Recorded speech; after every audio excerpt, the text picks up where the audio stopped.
Hi, I'm Kayanne, and I want to welcome you to my channel where I cover all sorts of creative explorations. In this video, I'm opening and swatching inks from the 2023 Diamine Inkvent Calendar. This will be day 8 through 14. If you want to see the first 7 inks, there's a link in the description below. So jumping in with day number 8, we have the first ink sample of the video, which is Jacaranda. I'm not sure if I'm saying that right, but it's a standard kind of a light purple ink, and it looks dark here, but you can see as I get it a little bit more spread out, mashed down, it does dry a little bit lighter, or at least you can get kind of a light wash with it. So I'm using my Kakamori nib dip pen here to write the name. I like to try the inks out in a variety of ways so I can see what they are capable of. This notebook is by Cafe and has Tomoe River paper in it.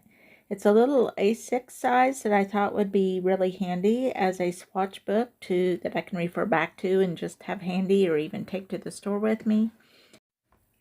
I use a lid to kind of smoosh a puddle of ink to get shadows and variation as it dries.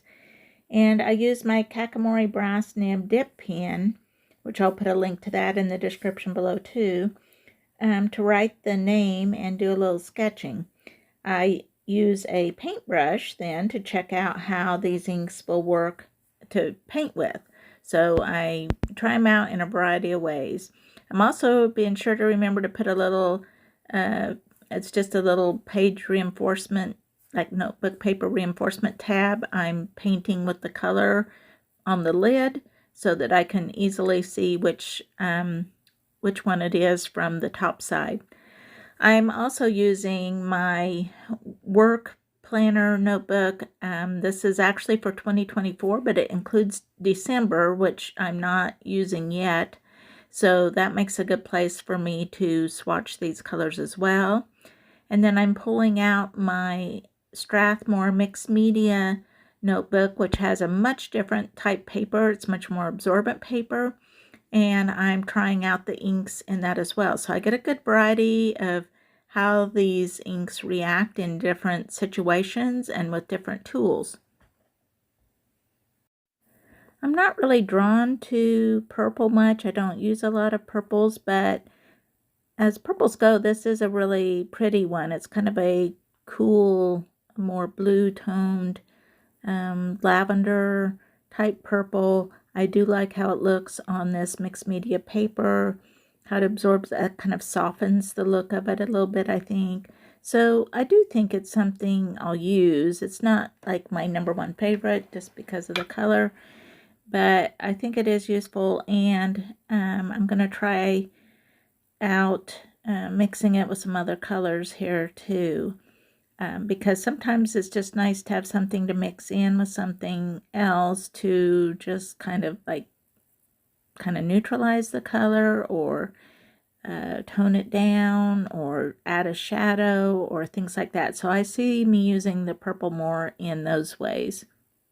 So the first color I tried mixing it with was Sweet Dreams, which was day number 7. So that would have been in the last video, and you can see how different the color Sweet Dreams looks up here on my Tomoe River paper than it does on the Strathmore Mixed Media.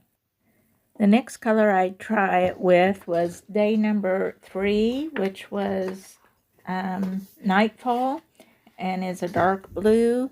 And so I mix a little of that in with the purple. I think those could also be a good mix. And then next I'm going to try something a little different and see how it blends and mixes with watercolor. So over here on the right side I have a little palette that I have some green, assorted green watercolors. I think this one is Serpentine Green watercolor by Daniel Smith. And you can see how it gets some interesting colors by mixing this Jacaranda in with that green. So it's just I will probably use these in conjunction with watercolor from time to time.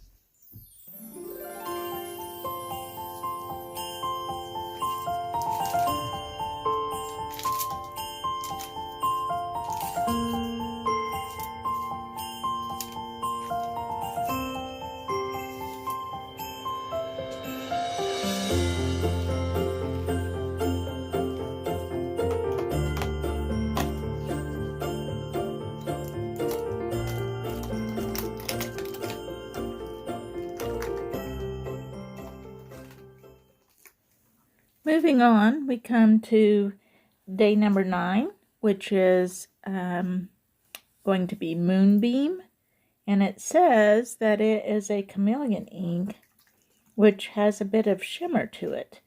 The color is also supposed to change according to the angle that you look at. So we'll try it out here and see what we think. This time I'm applying it to the swatch with a paintbrush instead of the dropper. I don't know if that makes a difference or not, but I'm trying to put it on kind of thickly. And then, of course, adding my brush stroke over to the side.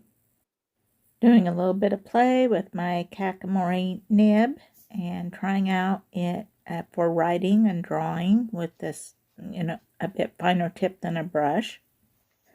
I keep writing 5 milliliters on these so that I know what size of bottle I have, whether, it's a sample bottle or a full-size bottle. However, these are actually 12. I noticed later that the packaging says that they're 12 milliliters, so there's quite a bit more than what I've been writing down here. Moving into my mixed media paper, my little Strathmore sketchbook, and trying out again, just like writing with my Kakamori nib. I also, with a name like Moonbeam, I had to try painting a little moon with this ink, and you can see here that it is water soluble, so those like little spots just disappeared when I brushed over it. I think if I leave them to dry a little longer, then they reactivate much less. So there still is potential for using them to draw or paint with and then being able to add another color, but I won't count on them not bleeding at least some. So I painted a little ink bottle, and then I'm trying to make a little Christmas ornament here that has kind of a face. I do think this color will be very handy for like shading and shadows, and anytime I want to do like some black and white type work. It's not really black, it's more of a dark gray or kind of a charcoal gray, and it does have a tiny bit of shimmer to it. I don't really see the chameleon effect that it's supposed to have. I don't notice any other colors as I tip it, but maybe that was just because of how I applied it. I'm not sure. If you use this and get some color change, let me know. Now I'm going ahead and mixing it. I tried mixing it with the Jacaranda, which one of my favorite watercolor colors is Moonglow by Daniel Smith, and I like those, or Shadow Violet is another one. I kind of like those gray purple colors for shading and shadowing and stuff. So I'm seeing if I can kind of recreate that look by mixing some of the Jacaranda with the Moonbeam fountain pen ink, and I'm fairly pleased with the results. I'm looking now for that chameleon effect. You can see some shimmer, and maybe there's like a little bit of a teal look there, and maybe that's all the chameleon really is supposed to do. I'm not sure. Now I'm jumping back to my color mixing and trying it with this same serpentine green Daniel Smith watercolor and watching them blend and mix together, and I think there's some really good possibilities there as well to make some lovely like really deep olive green type color, so shadows and foliage or things like that. And now I'm pulling out these cute little stamps I got. They were really inexpensive on Amazon. I'll try to include a link to those. You had several sheets came in a set together, these little stamps, but I really like these little ink bottles, so I thought I would try just kind of painting the fountain pen ink onto the stamps and see how they work for stamping. I used a paintbrush to get a good coat of ink onto the stamp, and then I'm just kind of gently pressing that onto the page, and I'm pretty happy with the results on that. Now we're ready to dive into day number 10.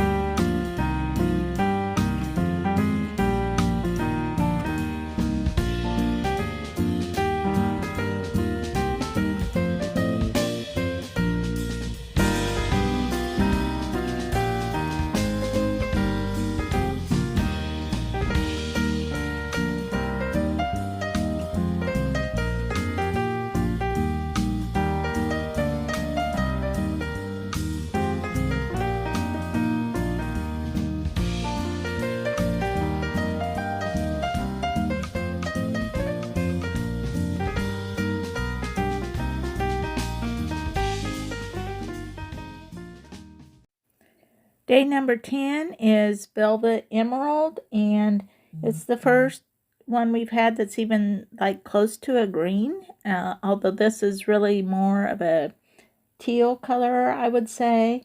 But I was kind of wondering if we were going to have anything even close to a green in here. That's the only color that's really been missing so far.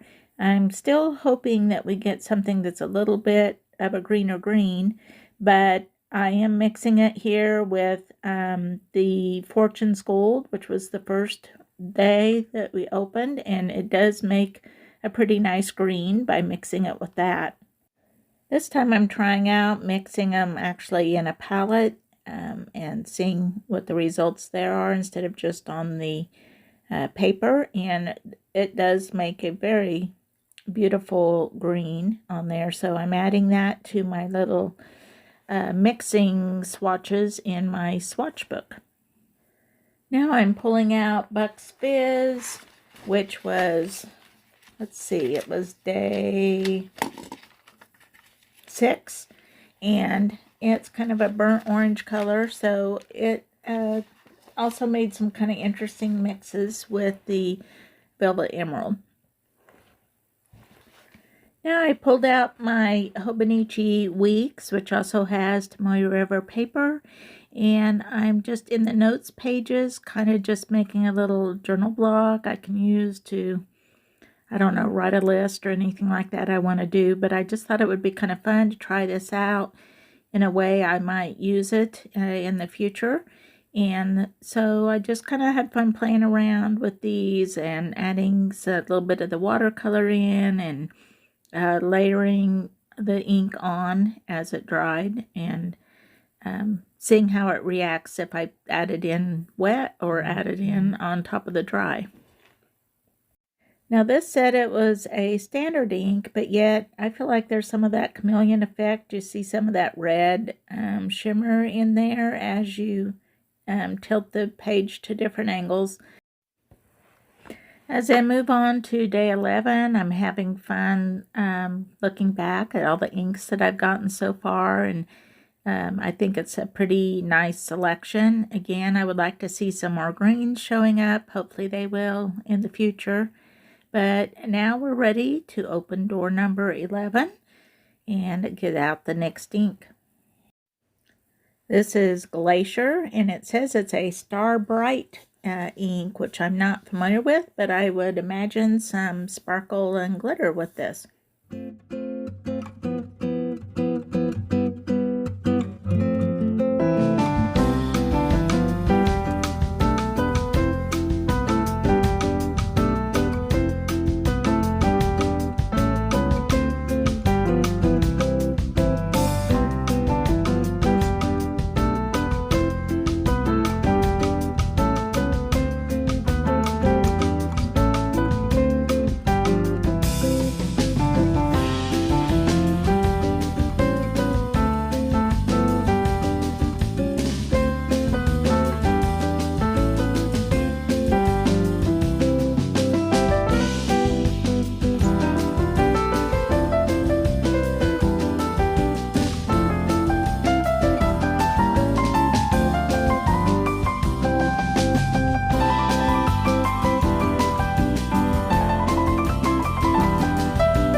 This ink does indeed have quite a bit of shimmer and shine to it. I do really like the color. I like the way it shadows.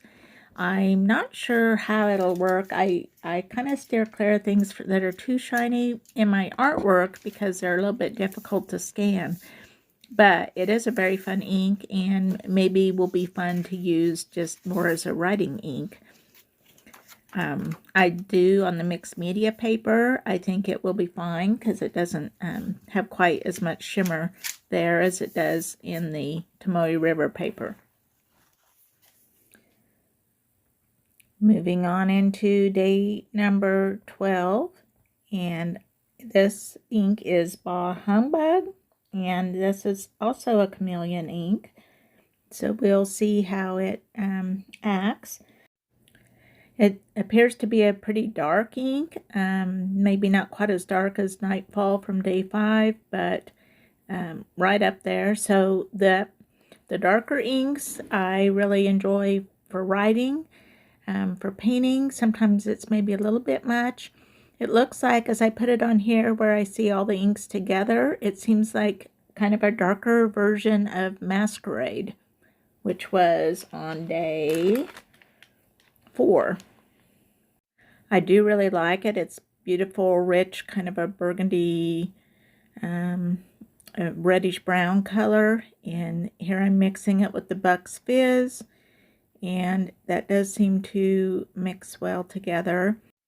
So I'm just playing around with kind of different proportions of these two colors and which one I add onto the paper first and which one second and so on, and just kind of seeing what they can do. So this is a mix that I decided to add in my little swatch book as a good mixing color.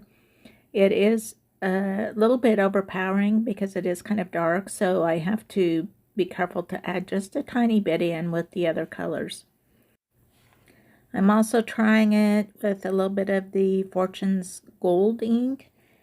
I do keep reaching for that Fortune's Gold as a great color to mix. It's the only kind of yellow color so far, and it is a nice mixing color to add in with other things. So I do like it quite well, as it turns out, more so as I open more inks and mix these together.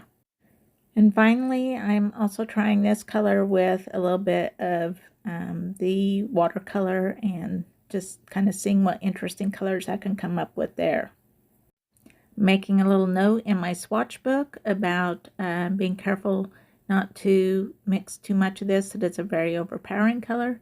And so I will have that to refer to as I go on, and I'm numbering my lid so that I can see it at an easy reference. I'm trying out some white gel pen on top of the ink and seeing how that works. It kind of just, it may be that my gel pen isn't working well, but it kind of just disappears on there. As this gets good and dry, you can really see that sheen and a little bit of color shifting on there. All right, I'm back again with day number 13.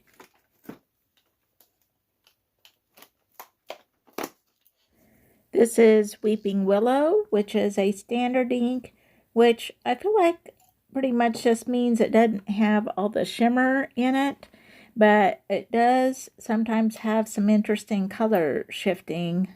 So I'll be interested in see how this one comes out. This is the first of like a brown or neutral type color, which is always good to have in the mix.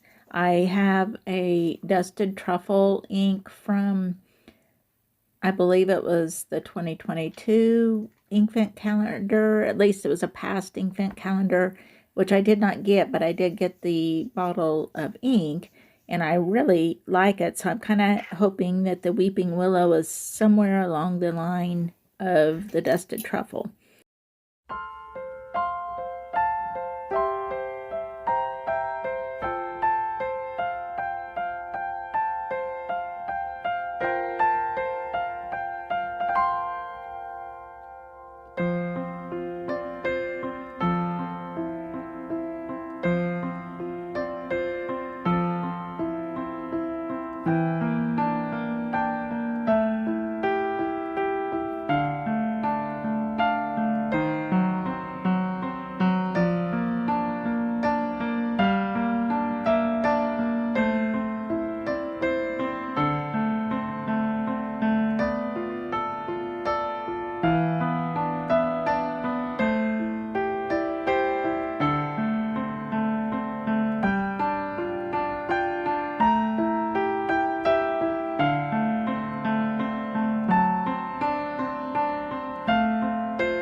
I think this looks really beautiful mixed with the Velvet Emerald, so I'm recording that mix in my little swatch book. I can see a lot of uses for this, like with maybe evergreen trees or different things like that. It also mixes nice with the Fortune's Gold. I think this will be a good mixing color in addition to using it by itself. I do think this is fairly similar to the Dusted Truffle. I'm kind of looking back to see what else maybe I should mix it with. I'm sure it would mix with many things very nicely, but I am feeling a little short on time today, so I'm kind of stopping here, but I am taking time to make a little evergreen tree and try that out, and I'm getting some ideas to do another illustration using the inks so far. So I'm playing around with that a little bit to see how that goes, and I do think that I could achieve some lovely colors with the mix of these two. It is everything that I hoped for, with a little bit of kind of a green tinge showing through in the Weeping Willow ink itself. So I have this sketchbook. Well, it's actually just a book about Da Vinci that has Da Vinci sketches in it. And I am adding on to, I guess, the illustrations that are in there. So right now I'm just trying out to see how well this ink will match in there, and that I may use for like future illustrating or adding to this sketchbook. And then I'm also comparing, I have in another notebook, I have where I've swatched the Dusted Truffle. And so I'm just adding in some of the Weeping Willow to kind of compare it. You can see that it's a little warmer color than the Dusted Truffle. And I think I was a big fan of the Dusted Truffle, but I think I like the Weeping Willow even better. So that's fun. And they are rather similar and just very nice neutral. I think they would be nice to write with or to paint with, either one. Another thing that I've been wanting to try with these inks is to do a little bit of stenciling. So I'm putting some ink in my palette, and then I'll be using a stencil with a cosmetic sponge and just try stenciling a little bit of this ink on there. I think I am going to have a bit of that Velvet Emerald that is going to come through with it, because I had some left on my sponge. And so we get this really pretty kind of green color coming through on the ink. But the consistency of the inks, it does seem to work fairly well with the stencil. I was worried maybe it was too fluid, and you do see a little bit of where it seeped under the edge of the stencil, but I think using some caution that this still could be a good avenue to use with these inks. So now for the last day that I'll do in this video, and that is day number 14. And it looks like it's another blue, or maybe purple, I guess, by the label. And so it is called Rainbow's End, and it is another chameleon ink.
This ink seems fairly similar to the Jacaranda, but darker.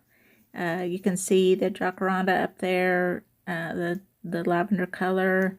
That was on the 8th, and here we're finishing the week, the second week of the Inkvent Calendar with another purple. I'm trying the stencil again with the Rainbow's End ink, and it also seems to work fairly well. I do have to be careful because it's so fluid to not get too much on my sponge so that it seeps underneath. But I think that this could be a good use for these inks. On the Tomoe River paper, you do see more of that sheen and color shifting. There's kind of like a red color in there that it shifts to at certain angles or under certain light. I'm just adding in there a mix with the Glacier ink. One thing I do have to be aware of with these inks is that they need shook every time I use them because they've got all those little sparkles and sheens that settle to the bottom if they set for any length of time at all. So pretty much every time I pick them up to use, I need to remember to give them a shake.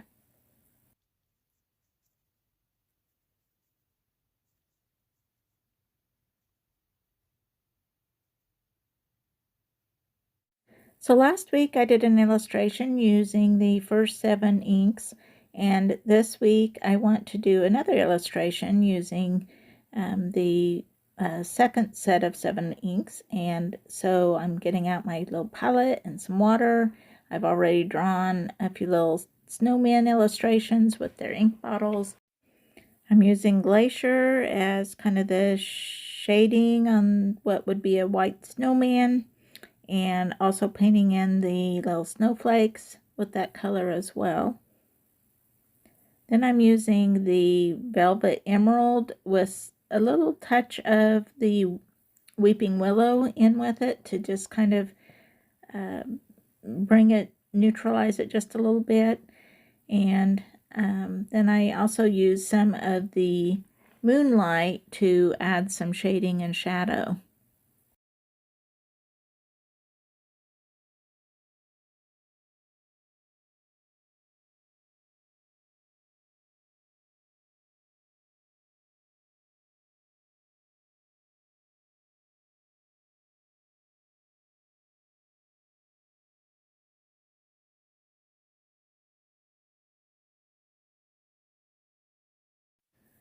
I'm incorporating those purples into the little bottles of ink and the handle on the dip pen that the snowman is holding.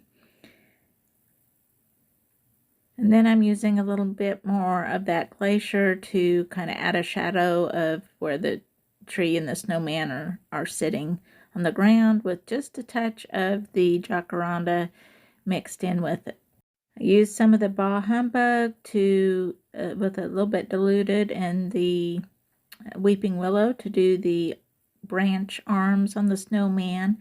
And I tried to do a commencing carrot nose with that, but I decided that I pull out the Buck's Fizz from the first week to add that little carrot nose. So that wraps up week 2 of my Diamine Inkvent Calendar. Thanks so much for watching.